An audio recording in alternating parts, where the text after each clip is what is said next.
Hi guys, welcome to a special video. Well, in this moment I play in Splatoon 3 after the fest.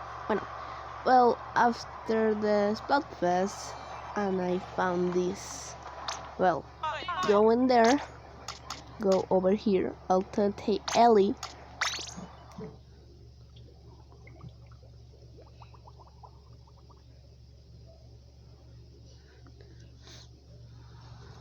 Right there, and close over here, and you're gonna list these sounds.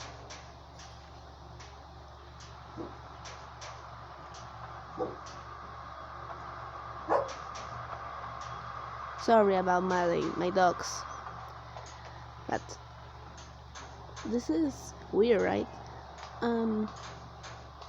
Yeah, it's more creepy thinking is nothing behind this.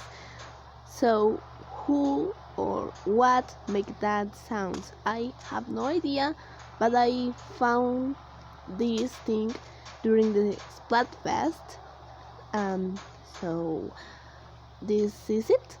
This is weird things, and I technically try with my special look up, but trust me, is nothing there, literally nothing there. So if you have idea what's this or anything else, please comment. Well, tell me, right? See you in the next video.